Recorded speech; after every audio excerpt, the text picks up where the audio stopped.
उनमें इतना सामर्थ्य है कि जैसे स्वप्न में वो दोस्त दुश्मन बना लेते हैं ना, सुख दुख बना लेते हैं, ऐसा सामर्थ्य है कि वो नरक लोक का निर्माण कर लें और स्वर्ग लोक का निर्माण कर लें। तो ये आत्मदेव जो हैं कभी परोक्ष नहीं होते। हम जरा फूट में छोड़ के आत्मा को आए हैं, हमने अपने आत्मा को कल रख दिया, भाई आज तो हम बिना आत्मा का, आत्मा को अगले कल भेज दिया, नहीं हो सकता। तो स्वर्ग नरक में भेज दिया, मैं यहाँ हूँ, ये भी नहीं हो सकता। अच्छा, तो अपनी आत्मा को हमने अपने प्रिया प्रीतम में रख दिया, पत्नी में रख दिया, प्रेयसी में रख दिया, प्रियतम में रख दिया। अरे आत्मा तुम ही हो, उसको कहीं रखते वक्ते नहीं हो, झूठे ही भ्रम होता है ना। कर रुपये में रख दिया, कर्म में रख दिया, तो कहीं रख नहीं सकते है ना। ये कभी परोक्ष नहीं हो सकता। हमने देखा है पतिव्रता पत्नी पति के बिना भी जीवित रहती है,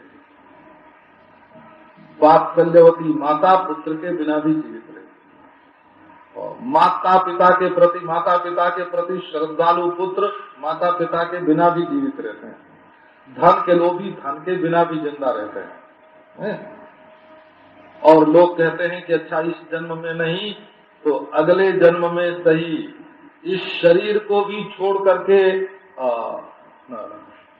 तो ये आत्मदेव जो हैं ये कभी परोक्ष नहीं होते, क्योंकि स्वयं है। अच्छा, तो कहो कि स्वयं है तो जाने जाए, पर जाने भी नहीं जाते। तो जब तक जाने जाने वाले है ना वेद्यत्व अंश के साथ जब तक संबंध रखते हैं तब तक अविद्या रहती है। अवेद्य में से अविद्या निकली हो।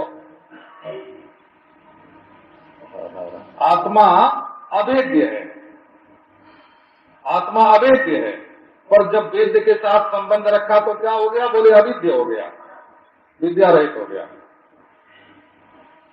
वो वेद्य जो अन्यत्वेन जो वस्तु भान हो रही है, दृश्यत्वेन जो वस्तु भान हो रही है ना, उसके साथ वो वेद्य के साथ लगा हुआ है। अब और अपरोक्ष अंश जो आत्मा के साथ है उसके साथ अपने को जोड़ दो तो विद्या हो गई। माने स्वयं प्रकाशता क्या है ये अगर तुम्हारी वृत्ति में पुरे तो विद्या, और ये नहीं केवल अदृश्यता तुम्हारी वृत्ति में पुरे तो अभी अविद्या ने पीछा नहीं छोड़ा। तो अवेद्यता के पुरन से ये आत्मा दृश्य नहीं है, इसके स्फुरण से आपकी वृत्ति निवृत्त हो जाएगी, शांति मिल जाएगी, आप समाधि में बैठ जाएंगे, परंतु अविद्या पीछा नहीं छोड़ेगी।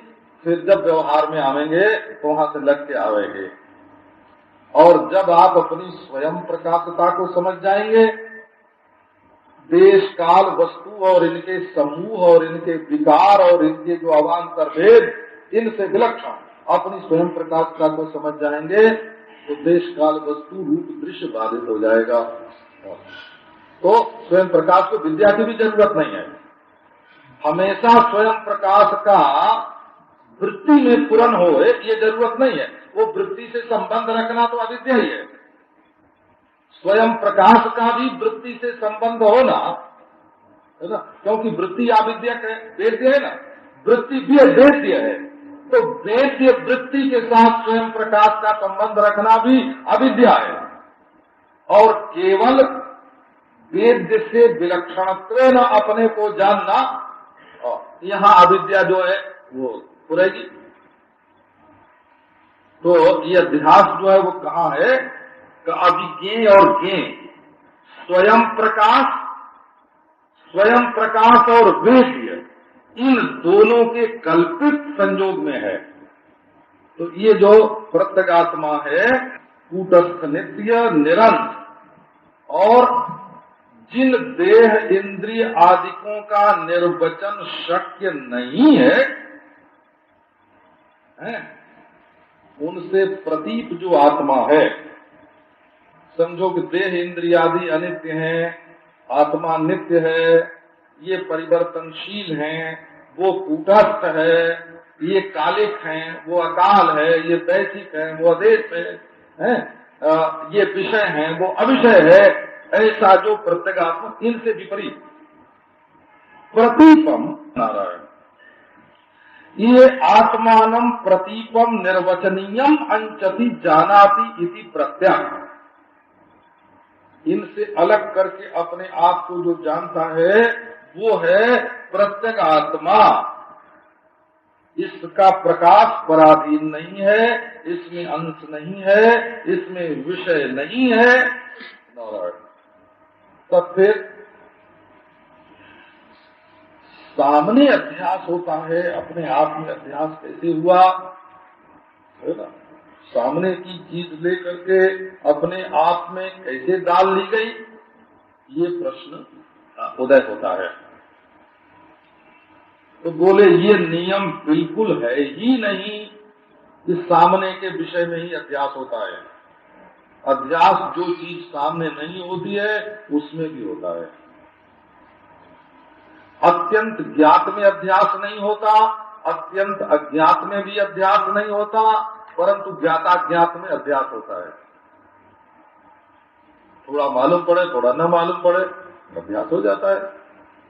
तो ये अपना आत्मा जो है, ये देहेंद्रियादि के प्रतीयमान मिश्रण से, है ना, थोड़ा अलग भी मालूम पड़ता है, थोड़ा मिला हुआ भी मालूम पड़ता है।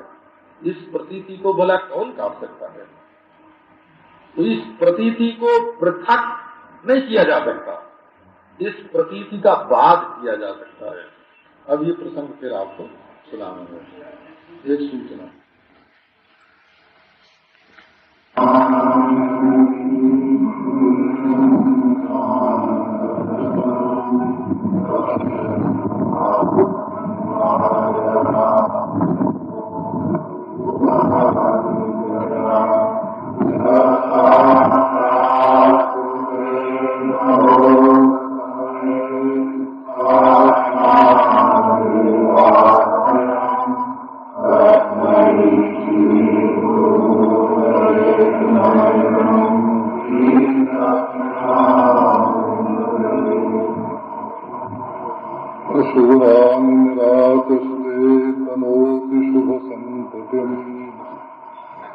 स्मृतिमात्रेण यत्पुंसां ब्रह्म तन्मंगल परम् अतिकल्याण रूपत्वात् सर्वकल्याण संश्रयात् स्मृतीनां वरदत्वात् ब्रह्म तन्मंगलम् परम् विदो। ओम शांति शांति शांति।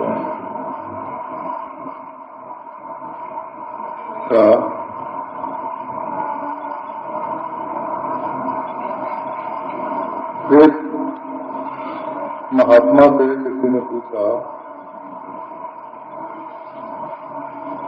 कि हम पूर्व जन्म में क्या थे, इसका पता कैसे चले?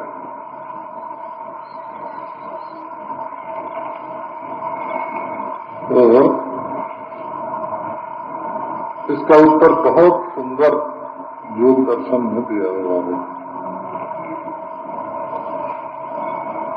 तो अपरिग्रहस्थ जन्म कथनता संबोधा,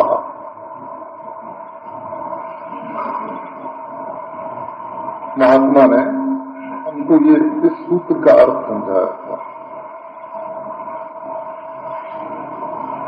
तो उन्होंने इसकी प्रक्रिया ये बताई कि जन्म होने के बाद जब से तुमको याद आई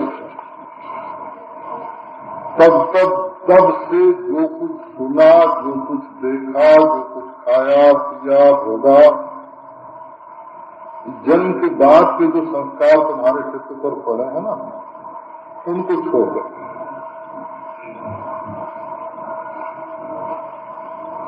अब हम उनको जब छोड़ते हैं तो हमारा जन्म हुआ, यही बात हमको नहीं मालूम थी। हाँ, वो तो बड़े होने पर वो लोगों ने बताया कि तुम्हारा जन्म हुआ है, हमने सुना कि एक माँ ने अपने बेटे को बताया कि तुम्हारे भाई आने वाला है, तो उसने रात को आंगन में गद्दी बिछा दी। बोले क्यों बिछाते हो? तो आसमान से उतरेगा तो कहीं बेचारे को चोट नहीं लगे। मैंने उसको ये मालूम नहीं था कि पेट में से बच्चा होता है। तो बड़े भाई को ये नहीं मालूम था कि हमारा छोटा भाई माँ के पेट में से आवेगा, ये भी उसको नहीं मालूम था। अच्छा, तो सोचो कि हमको अपने जन्म का किसी को अनुभव नहीं हो सकता। माँ के पेट के बाहर आने पर भी नहीं हो सकता, माँ के पेट में भी नहीं हो सकता कि मेरा जन्म कैसे हुआ। अच्छा, माँ के पेट में बच्चा नहीं होता, बाप के पेट में बच्चा होता है। ये सर्व विज्ञान सम्मत, आयुर्वेद सम्मत, शास्त्र सम्मत ये बात है कि बच्चे का जो जन्म है वो माँ के पेट में नहीं होता, बाप के पेट में होता है। बिना बाप के कोई बच्चा पैदा नहीं हो सकता। अच्छा, तो बाप के पेट में कहाँ से आया, इस पर भी विचार करें तो फिर ये जो जात वाली बात है ना, मनुष्य जाति वाली बात, वो छूट जाएगी। गेहूं में से आया, जौ में से आया, अंगूर में से आया, अनार में से आया। कोई महाराज शराब में से आते हैं, कोई मांस में से आते हैं, उनको देखने से पता चलता है।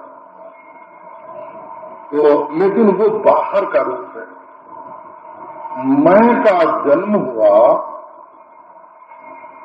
ये अनुभव कभी जीव को नहीं हो सकता। और जीव में और बीज में यही अंतर है। जीव जो है वो अनंत जीवन रूप है, चैतन्य। ये अंतस्थ वो अक्षर है इसमें, जीव में ना, वो है ना यरलवा अंतस्था। और ये बीज शब्द जो है ये उभय वेद है। वेदों में औष्य ब से बीज शब्द का प्रयोग मिलता है,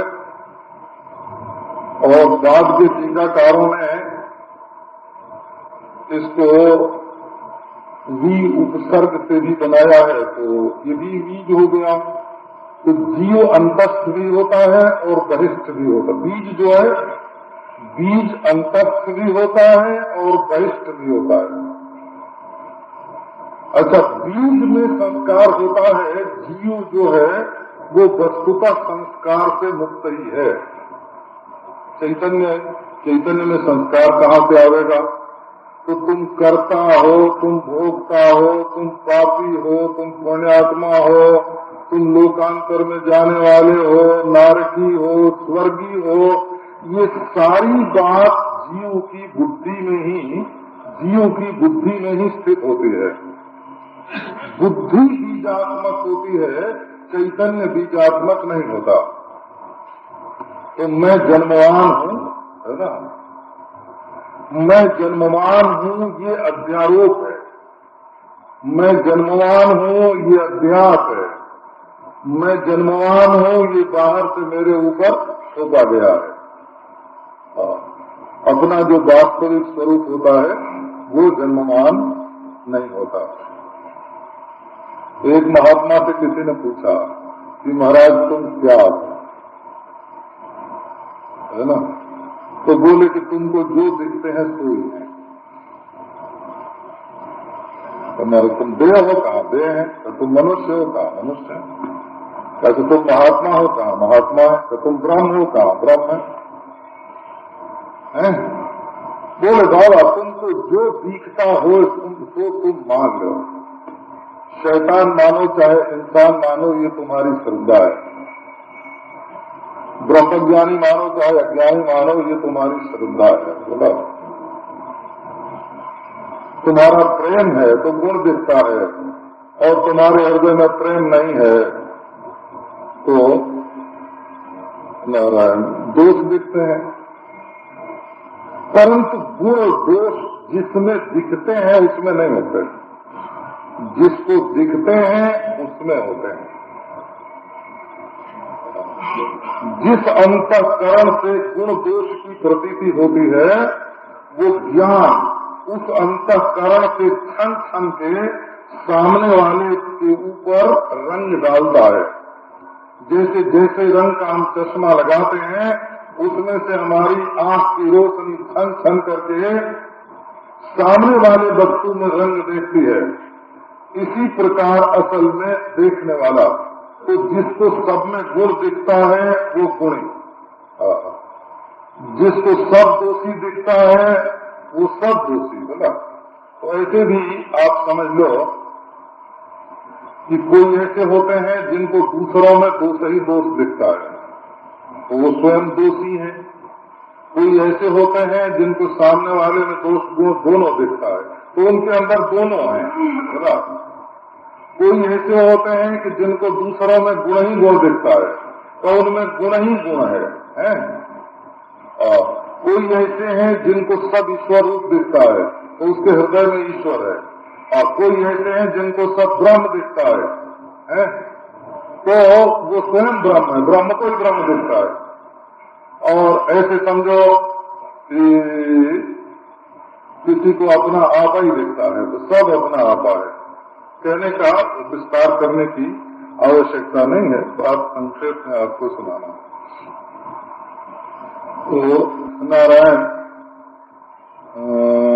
जैसे निगम बाबा बोलते हैं, सोहम मुनि जी बोलते हैं। अब सोहम मुनि जी बड़े भारी महंत रह चुके हैं, वो महंती छोड़ दी, जल्दी छोड़ दी है। वेदांताचार्य हैं, यहाँ सांता क्रूज में प्रवचन करते हैं, परंतु सत्संग से बड़े रसिक हैं। पहलवान होने पर भी है ना, कहीं दंगल होता है तो देखने के लिए चले जाते हैं। और निगम बाबा जो हैं, इनकी स्तुति मैं करता हूँ ना। पंचदेव महाराज में आए थे तो मैंने इनकी स्तुति की थी, बोला।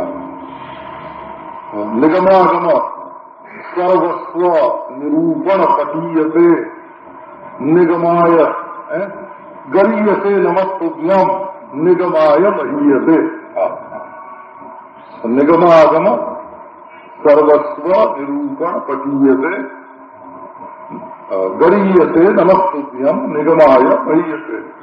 तो नारायण, अब समझो हम तो एक ही है, स्तुति भी एक ही होती है। इस मुंह से निकले चाहे उस मुख से निकले, इसकी और उसकी स्तुति नहीं होती है। उसमें बैठे हुए की जो स्तुति है वही इसमें बैठे हुए की स्तुति है। हम तुम बच्चू भाई हरकिशन दास है ना, हेमलता, मिस्टर सूरती है ना, सबके भीतर एक ही है और एक ही के बारे में बोल रहा है। कोई हड्डी मांस चाम की स्तुति नहीं करता, कोई टुकड़े की स्तुति नहीं करता, सब परिपूर्ण की परिच्छन्न की ही स्तुति करते हैं। तो ये जो स्तुति, प्रणाम, जन्म, जयंती, ये सब जो शिष्टाचार की वस्तुएं हैं, ये तो व्यावहारिक है, बोला। देखो, ब्रह्म के व्यावहारिक रूप का नाम महात्मा है ना, और महात्मा के पारमार्थिक रूप का नाम ब्रह्म है।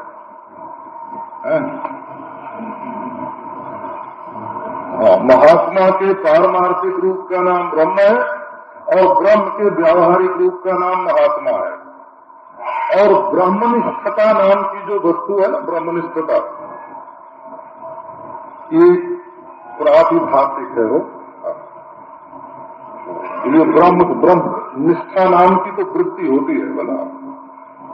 तो वो वृत्ति स्वप्नवत ही होती है। जब अज्ञानी बने का भान होता है तो उसके निवारण के लिए ब्रह्माकार वृत्ति, ब्रह्मनिष्ठपना का भान होता है।